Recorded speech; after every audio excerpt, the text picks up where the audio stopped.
Hello সবাইকে, কেমন আছো সবাই? আশা করি বেশ ভালো আছো। তো আমরাও বেশ ভালোই আছি। তো কি করলাম সেটাই তোমাদের সঙ্গে শেয়ার করব। ব্লগটা আমি শুরু করছি সন্ধ্যে থেকে। হ্যাঁ, সন্ধ্যেবেলা ভাই বাজার করে দিয়েছে। তো আগে ব্লগটাতে তোমরা দেখেছো যে ঘরে সেভাবে কিছু নেই সবজিরও। তো শুধু সিদ্ধ ভাত খেয়েই ওরা আগের দিন গেল। তো ওর জন্য তো বরের এক্কেবারে সময় নেই। ভাইকে বলে দিয়েছে ফোন করে যে কিছু বাজার করে দিস। তো ভাই আমাকে বাজারে গিয়ে ফোন করছে যে কি লাগবে। তারপর ওকে বলে দিলাম। তো মাছের কথা আমি বলিনি। তো মাছ এনেছে।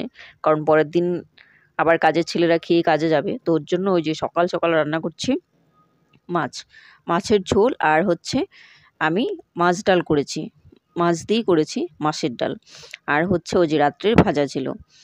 তো ওটাই ওরা খেয়ে যাচ্ছে। ওই যে বর খেয়েছে, আরেকজন লেবার খেয়েছে। আর ওরা খেয়েই এসেছে। তো ওকে যখন আমি ফোন করেছি তখনই বলছে যে আমি যদি বাইরে থেকে খেয়ে আসি বেশ দেরি হবে, কিন্তু আমি বললাম চলে আয়, আমি রান্না করছি। তো ওই যে ওদের খাওয়ার পর ওই যে আমি কুচকুকে খাইয়ে দিচ্ছি ভাত। তো তারপর খাওয়ার পর ওই যে উনি ঘুমাবে, তো আবার ওই যে ঘুম পাড়িয়ে দিচ্ছি। ও তো ওর মার কাছে একদমই ঘুমাবে না। মানে ওই যে ঘুম যদি পাড়াই আমি তো ঘুমাবে, নইলে তো ঘুমাবেই না, ওই খেলতেই থাকবে।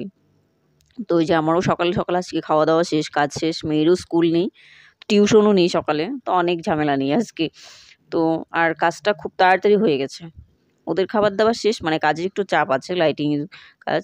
তো আজকে বিয়ে আছে।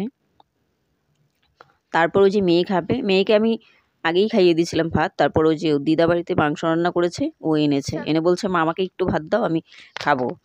তো ওকে একটু ভাত দিয়ে দিলাম। তো পুরোটা খায়নি, সব আমার জন্য রেখেই দিয়েছে। তারপর দেখো আমার একটা পার্সেল, তো খুবই একটা দরকারি পার্সেল। মানে ভিডিও করতে খুবই অসুবিধে হয় ওভাবে। তো এক হাতে ফোন ধরে আরেক হাতে রান্না করতে অনেকটাই সমস্যা হয়, কিন্তু আমি কিন্তু প্রত্যেকটা ভিডিও এভাবেই করি। মানে ভালো লাগে বলেই করি, ভিডিও করতে আমার খুব ভালো লাগে। তো আগে থেকে তো আমি ইউটিউবে ভিডিও করতাম, তো ওটা একটা কারণ আছে, বলবো তোমাদের একদিন। তারপর ওই যে একটা পার্সেল অর্ডার করেছি ভিডিওর সুবিধার জন্য আর কি। তো সেটাই তোমাদের সঙ্গে একটু শেয়ার করছি। তো দেখতেই পাচ্ছ কি অর্ডার করেছি। ওটার দাম পড়েছে 150 টাকা। তো হ্যাঁ, ভিডিও করতে কিন্তু বেশ কিছু জিনিস লাগে, সেগুলো আমার নেই। মানে খুবই অসুবিধা হয় ভিডিও করতে, এক হাতে রান্না করি আরেক হাতে ফোন ধরে, মানে এক হাতে ফোন ধরে ধরে আরেক হাতে কাজ করি। ওর জন্য যখন কাজ দেখাই তখন আর আমাকে দেখা যায় না, আর যখন আমাকে দেখাই তখন আর সেভাবে কাজ দেখানো যায় না। তো এইভাবেই করি, মানে করতে ভালোবাসি বলেই করি। আর তোমাদের এত ভালো ভালো কমেন্ট, যার জন্য ভিডিও না করে আমি থাকতে পারি না। তো এত ব্যস্ততার মধ্যে